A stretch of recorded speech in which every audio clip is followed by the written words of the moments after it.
Master minds commerce చదవాలనుకునే 10th inter విద్యార్థుల తొలి ఎంపిక.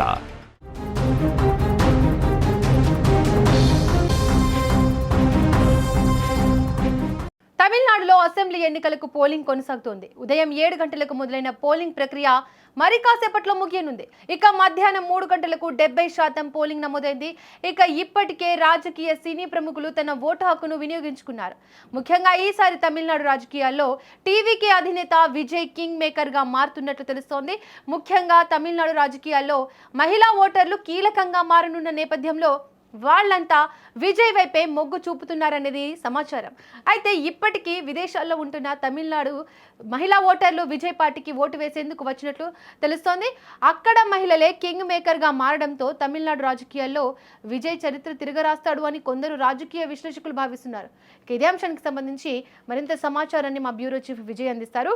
విజయ్, చెప్పండి, తమిళనాడు రాజకీయాల్లో ఓటర్లు ఎటువైపు ఎక్కువగా మొగ్గు చూపుతున్నారు? ఈ ఎన్నికలపై విజయ్ మార్క్ ఎంతవరకు ఉండనుంది?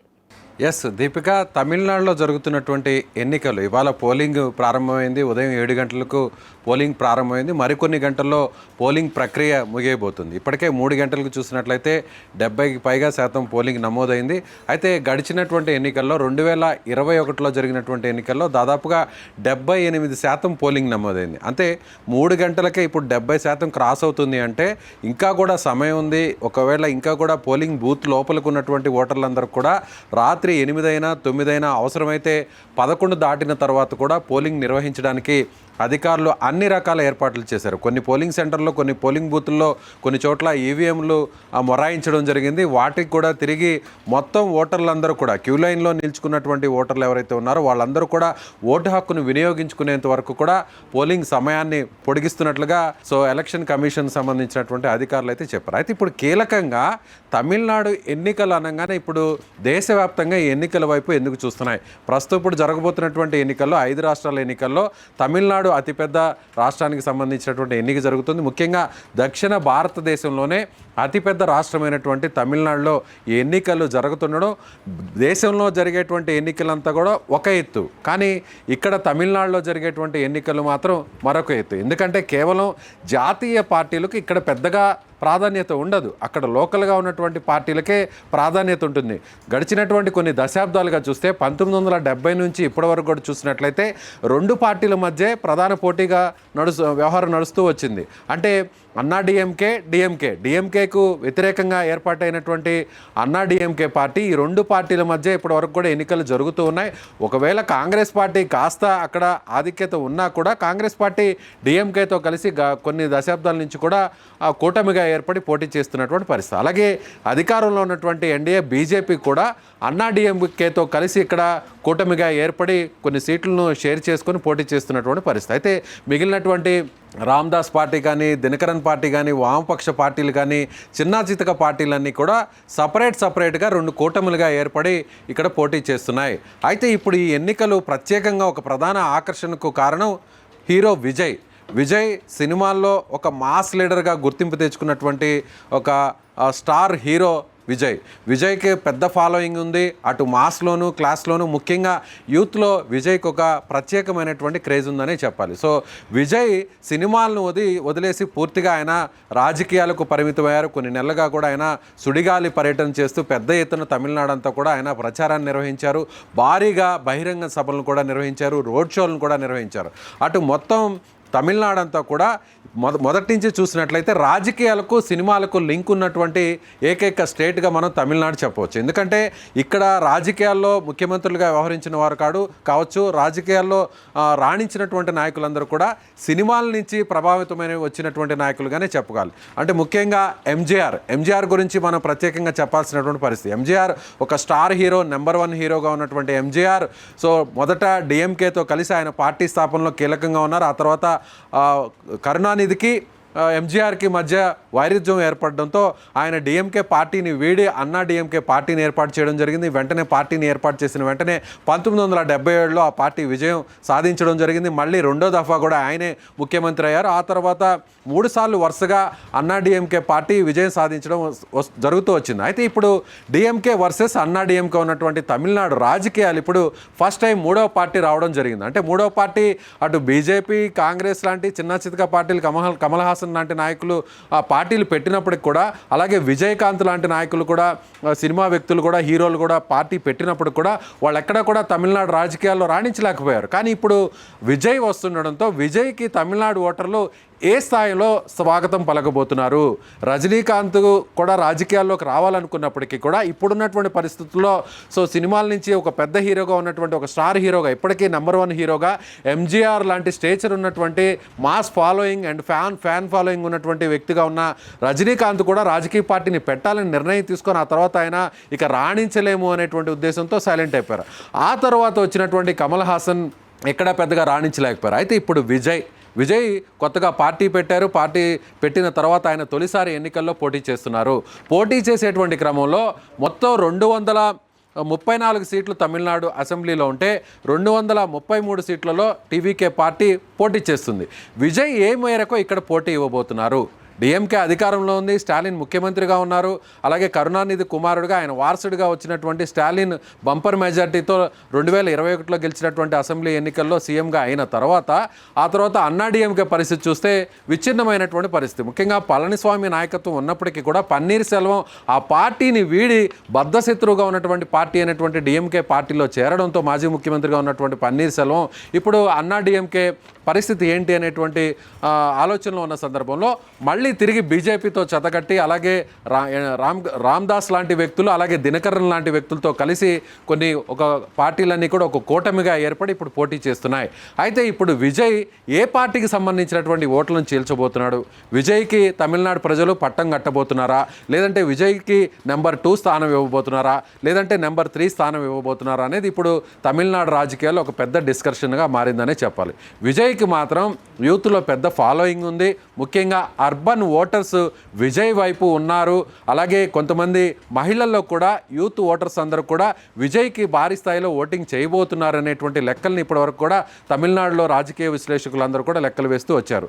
అయితే విజయ్ ఎక్కడా కూడా అటు బీజేపీ కానీ విజయ్ని తన వైపు తిప్పుకునేటువంటి ప్రయత్నం చేసినా కూడా డిఎంకే ఎంత దూరం ఉంటుందో, అన్నా డిఎంకే ఎంత దూరం ఉంటుందో, బీజేపీతో కూడా తాను అంతే దూరంలో ఉంటాను. తాను ఏ మతానికి సంబంధించినటువంటి మతతత్వ పార్టీ కాదు, అలాగే ఏ కులానికో ఏ ప్రాంతానికో సంబంధించినటువంటి రాజకీయ పార్టీ కాదు. తమిళనాడు రాజకీయాలను మార్చి తాను తమిళనాడు అభివృద్ధి కోసం అన్ని పార్టీలకు, అన్ని కులాలకు, మతాలకు ప్రాధాన్యతనివ్వడమే తన ఒక ఎజెండా. ముఖ్యంగా బలహీన వర్గాలు, ఎస్సీ/ఎస్టీ లాంటి కమ్యూనిటీస్కి తిరిగి అందలం ఎక్కించడం కోసమే తాను ఈ పార్టీని స్థాపించడం అనేటువంటి విషయాన్ని కూడా విజయ్ చెప్పడం జరిగింది. అయితే ఇప్పుడు విజయ్ ఈ ఎన్నికల్లో ఎన్ని సీట్లు గెలవబోతున్నాడు? అనుకున్న స్థాయిలో సీఎం సీట్ను సాధించబోతున్నారు. అంటే ప్రస్తుతం ఉన్నటువంటి ట్రెండ్స్ను చూస్తే విజయ్కి అక్కడ సీఎం సీట్ కానీ లేదంటే నెంబర్ 1 పొజిషన్ వచ్చే పరిస్థితి అయితే లేదనే చెప్పాలి. కానీ విజయ్ ఒక లాంగ్ విజన్తో ఈ రాజకీయాల్లోకి వచ్చారనేది ఆయన ఫస్ట్ నుంచి కూడా క్లారిటీగా ఉన్నారు. పొత్తుల్లో కూడా పోలేదు. ఒకవేళ అన్నా డిఎంకే బీజేపీ కూటమిలోకి వెళ్ళుంటే విజయ్కి అధికారాన్ని షేర్ చేసుకునేటువంటి అవకాశం కూడా వచ్చేది అనేటువంటి అనేక విశ్లేషణలు జరిగినప్పటికీ కూడా వాటన్నిటిని కూడా కొట్టిపారేస్తూ సింగిల్ అజెండాతో, సింగిల్ పార్టీగానే, ఏ పార్టీతో పొత్తు లేకుండానే విజయ్ పోటీ చేశాడు. సింగిల్గా మాత్రమే వచ్చారు. డిఎంకే అధికారంలో ఉన్నటువంటి డిఎంకే కూడా కొన్ని పార్టీలతో కలిసి, అంటే కాంగ్రెస్ పార్టీ అలాగే వామపక్ష పార్టీలు, ఇతర చిన్న చితక పార్టీలతో కలిసి డిఎంకే ఒక కూటమిగా ఏర్పడింది. అలాగే అన్నా డిఎంకే కూడా బీజేపీతో కలిసి మిగిలినటువంటి పార్టీలతో కలిపి ఒక కూటమిగా ఏర్పడింది. కానీ విజయ్ మాత్రమే సింగిల్గా పోటీ చేస్తున్నాడు. అయితే ఇప్పుడు విజయ్కి ఏ ప్రాంతాల్లో ఎక్కువగా ఓటర్లు విజయ్ వైపు తిరిగేటువంటి అవకాశం ఉంది అనేది చూస్తే చెన్నై మహానగరంలో దాదాపుగా 22 సీట్లు ఉన్నాయి. మొత్తం 234 సీట్లలో చెన్నై నగర ఓటర్లు ఎవరి వైపు అయితే తిరుగుతారో, ఎవరికైతే పట్టం కట్టుతారో, ఎవరికి మెజారిటీ స్థానాలను ఎన్నికల్లో ఇవ్వబోతున్నారో ఆ పార్టీయే ఇప్పటి వరకు కూడా అధికారంలోకి వస్తూ వచ్చినటువంటి పరిస్థితి. గత ఎన్నికల్లో కూడా చూసినట్లయితే 2021 ఎన్నికల్లో కూడా డిఎంకే పార్టీకి స్పష్టమైనటువంటి ఆధిక్యత, మెజారిటీ సీట్లు ఇక్కడ ఇవ్వడం వల్లే సో డిఎంకే పార్టీ, డిఎంకే కూటమి అధికారంలోకి వచ్చింది. అయితే ఇప్పుడు ముఖ్యంగా డిఎంకే పార్టీకి సంబంధించినటువంటి ముఖ్యమంత్రిగా ఉన్న స్టాలిన్ కావచ్చు, అలాగే ఉప ముఖ్యమంత్రి, అలాగే మంత్రిగా ఉన్నటువంటి కుమారుడు ఉదయనిధి స్టాలిన్ కావచ్చు, వీరిద్దరూ కూడా చెన్నై నుంచే పోటీ చేస్తున్నారు, చెన్నై నగరం నుంచే పోటీ చేస్తున్నారు. ఇప్పుడు విజయ్ కూడా చెన్నై నగరాన్నే ఎంచుకున్నాడు. విజయ్ ఇప్పుడు ప్రస్తుతం పెరంబూర్ స్థానం నుంచి, అలాగే తిరుచిరాపల్లి 2 స్థానాల నుంచి విజయ్ పోటీ చేస్తున్నాడు. అటు చెన్నై మహానగరంతో పాటుగా తిరుచిరాపల్లి జిల్లాను కూడా ఆయన ఎన్నుకోవడం జరిగింది. సో ఈ 2 చోట్ల ఆయన ఎంచుకొని అక్కడ పోటీ చేయడం వల్ల అంటే నగరంలో ఉన్నటువంటి మెజారిటీ అర్బన్ ఓటర్లను చీల్చగలిగితే, యూత్ ఓటర్లను చీల్చగలిగితే, చదువుకున్నటువంటి ఓటర్లను ఎవరైతే ఎడ్యుకేటర్స్గా ఉన్నారో, ఎవరైతే మహిళల్లో యూత్గా ఉన్నారో వాళ్ళని తమ వైపు తిప్పుకోవడంతో పాటుగా ఎవరైతే తన అభిమానులుగా ఉన్నటువంటి వారిని ఓట్లుగా మలుచుకోవడంలో విజయ్ ఎంత సక్సెస్ అవుతాడు అనేది కూడా ఈ ఎన్నికల్లో తేలాల్సినటువంటి పరిస్థితి. అయితే విజయ్ కోసం చాలామంది విదేశాల్లో ఉన్నటువంటి అభిమానులు కావచ్చు, ఆయనని ఆరాధించేటువంటి వారందరూ కూడా విదేశాల నుంచి నేరుగా తమిళనాడుకు రావడం జరిగింది, ఓట్ చేయడం కూడా జరిగింది. కొంతమంది మహిళలు కూడా పెద్ద సంఖ్యలో కూడా రావడం జరిగింది. అయితే ఇక్కడ ఒక విషయాన్ని ప్రత్యేకంగా ప్రస్తావించాలి దీపిక. గత ఎన్నికల్లో 6 గంటలు దాటిన తర్వాత అంటే మొత్తం పోలింగ్ ప్రక్రియను మనం చూసినట్లయితే, పర్సంటేజ్ చూసినట్లయితే 78% తమిళనాడు ఎన్నికల్లో 2021లో పోలింగ్ పర్సంటేజ్ నమోదైంది. అయితే ఇప్పుడు 3 గంటల వరకే, అంటే 6 గంటల వరకు సమయం ఉంది, ఇంకా 3 గంటల ముందే 70% క్రాస్ చేసిందంటే విజయ్ వైపు ఎక్కువ మంది ఈసారి ఓటు వేయడానికి కొత్తగా వచ్చినటువంటి ఓటర్లు కూడా ఉత్సాహం చూపించారు, ఆసక్తిని చూపించారు. విజయ్కి ఓట్లు వేయడానికే చాలామంది యువ ఓటర్లు ముందుకొచ్చారు. అందుకే పోలింగ్ పర్సంటేజ్ కూడా పెరుగుతోంది అనేటువంటి ఒక అంచనాను కూడా వేస్తున్నటువంటి పరిస్థితి. అయితే ఈ పోలింగ్ పర్సంటేజ్ ఎంతవరకు రీచ్ అవుతుంది? ఇప్పటి వరకు ఉన్నటువంటి ట్రెండ్స్, ఇప్పటి వరకు వస్తున్నటువంటి రిపోర్ట్స్ ప్రకారం చూసినట్లయితే 78% ఖచ్చితంగా క్రాస్ అయ్యేటువంటి అవకాశం ఉంది.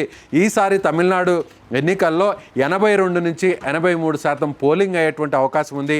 అదే జరిగితే అది అధికారంలో ఉన్నటువంటి డిఎంకేకు వ్యతిరేకంగా మారుతుందా, లేదంటే కలిసి వస్తుందా అనేటువంటి అంచనా ఆ పార్టీ వేస్తుంది.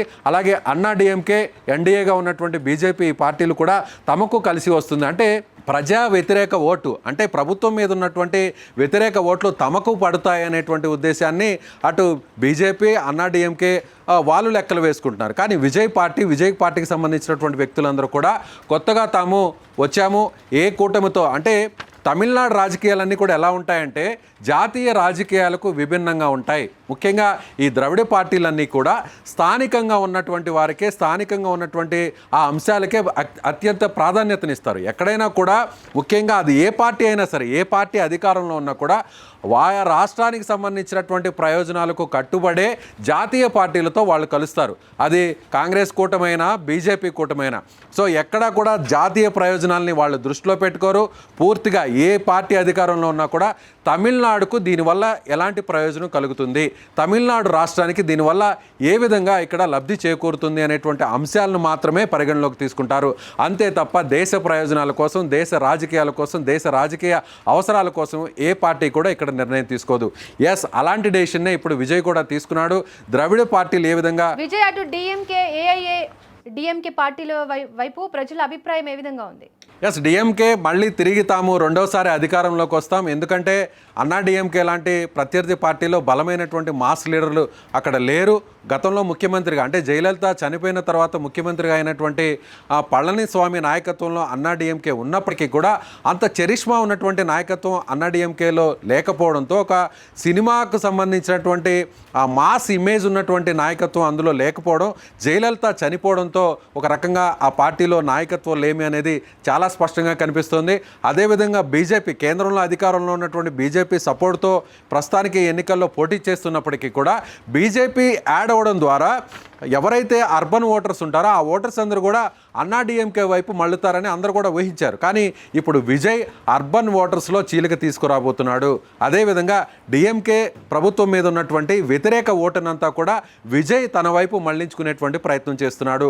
అలాగే డిఎంకేలో కూడా, డిఎంకే పార్టీకి గతంలో ఓట్లు వేసినటువంటి వారందరూ కూడా ఈసారి కొంతమంది చదువుకున్నటువంటి వాళ్ళందరూ కూడా విజయ్ వైపు మళ్ళేటువంటి అవకాశం ఉంది అనేది కూడా ఆ పార్టీకి సంబంధించినటువంటి నాయకులందరూ కూడా లెక్కలు వేస్తున్నారు. కానీ ఇక్కడ చాలా ముందుగా ఉన్నటువంటి సర్వేలు ఇవన్నీ కూడా చూసినట్లయితే ఏ పార్టీకి స్పష్టమైనటువంటి ఆధిక్యత వచ్చేటువంటి అవకాశం లేదు. విజయ్ కింగ్ మేకర్గా మారబోతున్నాడు. విజయ్ పార్టీ సాధించేటువంటి ఓట్ల శాతం కావచ్చు, విజయ్ పార్టీ సాధించేటువంటి సీట్లు కావచ్చు, ఇవి ఖచ్చితంగా ఏ పార్టీ అయినా కూడా అధికారాన్ని స్థాపించాలంటే విజయ్ మద్దతుతోనే ఆ పార్టీ అధికారంలోకి రావచ్చు. అది డిఎంకే పార్టీ అయినా, డిఎంకే పార్టీకి సంబంధించినటువంటి కాంగ్రెస్తో ఉన్న కూటమి అయినా సరే, లేదంటే అన్నా డిఎంకే బీజేపీతో కలిసి ఉన్నటువంటి కూటమి అయినా సరే, విజయ్ అవసరం అనేది చాలా కీలకంగా మారిపోతుంది అనేది ఇప్పటి వరకు ఉన్నటువంటి అంచనాలు. అయితే ఆ అంచనాలకు తగ్గట్టుగానే విజయ్ సెకండ్ ప్లేస్లో ఉంటాడా, థర్డ్ ప్లేస్లో ఉంటాడా అనేది ఇప్పటికిప్పుడైతే చెప్పలేనటువంటి పరిస్థితి ఉంది. కానీ విజయ్ అనే పెట్టినటువంటి పార్టీ టీవీకే పార్టీ మాత్రం ఖచ్చితంగా తమిళనాడు రాజకీయాల్లో మాత్రం కీలకంగా మారబోతుంది, చక్రం తిప్పబోతుంది. విజయ్ కూడా అదే చెప్పాడు. ఇప్పటికిప్పుడు నేను ఈ పార్టీని పెట్టి వెంటనే తాను సీఎం అయిపోతాననేటువంటి కలల్ని కనట్లేదు. తాను సుదీర్ఘమైనటువంటి రాజకీయాలను చేయడం కోసమే ఇప్పుడు వచ్చాను. అవసరమైతే సింగిల్గా పోటీ చేసిన తర్వాత ఒకవేళ ఓడిపోయినా కూడా తమిళనాడు ప్రజల ప్రయోజనాల కోసం, వాళ్ళ అవసరాల కోసమే రాజకీయాల్లో కొనసాగి ఖచ్చితంగా తిరిగి వారి మన్ననలు పొందేంత వరకు కూడా తాను సుదీర్ఘ పోరాటం చేయడానికి అన్ని రకాలుగా సిద్ధంగా ఉన్నాను. తానేమి వృద్ధుణ్ణి కాదు అంటూ కూడా ఆయన పదే పదే పలు సందర్భాల్లో కూడా చెప్పాడు. అంటే ఒకవేళ విజయ్ ఇప్పుడు ప్రభుత్వాన్ని స్థాపించేటువంటి ఒక స్పష్టమైనటువంటి మ్యాజిక్ ఫిగర్ కానీ ఆ సీట్లు కానీ రాకపోయినప్పటికీ కూడా వచ్చే ఎన్నికల్లో ఇప్పుడు వచ్చినటువంటి సీట్లు, ఇప్పుడున్నటువంటి తన రోల్ని ఉపయోగించుకొని వచ్చే ఎన్నికల్లో పూర్తి స్థాయిలో తన పట్టును అలాగే ప్రభుత్వాన్ని స్థాపించడానికి కూడా విజయ్ ఒక ప్రణాళికను రూపొందించేటువంటి అవకాశం ఉంది. అలాగే విజయ్కు ఉన్నటువంటి బలం దీపిక ఇక్కడ కేవలం మాస్ ఇమేజ్, స్టార్ హీరో. ఆ హీరోగా ఉన్నటువంటి తన ఫ్యాన్స్ని ఓటర్లుగా ఎంతవరకు మలుచుకుంటారనేది కూడా చూడాలి. అలాగే ఒక క్యాడర్ అనేది కూడా ఎక్కడ విజయ్ పార్టీకి లేదు. అన్నా డిఎంకేకి ఒక స్పష్టమైనటువంటి క్యాడర్ ఉంది, డిఎంకే పార్టీకి కూడా ఒక స్పష్టమైనటువంటి క్యాడర్ ఉంది. కానీ విజయ్ పార్టీకి ఎక్కడా కూడా సంస్థాగతంగా పార్టీకి సంబంధించినటువంటి నిర్మాణం జరగలేదు. కాబట్టి అది సీట్ల రూపంలో ఎంత వస్తుందో అనేది కూడా చూడాల్సినటువంటి అవసరం ఉంది Deepika. Right Vijay, thank you. Tamil Nadu assembly ఎన్నికలు ఈసారి అత్యంత ఆసక్తికరంగా మారాయి. ముఖ్యంగా మహిళా ఓటర్ల అధిక భాగస్వామ్యం, యువతలో పెరిగిన ఉత్సాహం, అలాగే విజయ్ రాజకీయ రంగ ప్రవేశం ఎన్నికల సమీకరణాలను పూర్తిగా మార్చే అవకాశం కనిపిస్తోంది. సాంప్రదాయ పార్టీలకు గట్టి పోటీ ఇస్తూ కొత్త రాజకీయ శక్తిగా ఎదుగుతున్న టీవీకే ఎంతవరకు ప్రభావం చూపుతుందనేది ఫలితాల రోజున స్పష్టమవుతోంది. ఈరోజు తమిళనాడు రాజకీయాల్లో నిజమైన కింగ్ మేకర్ ఎవరో తెలుసుకోవడానికి అందరూ ఆసక్తిగా ఎదురు చూస్తున్నారు.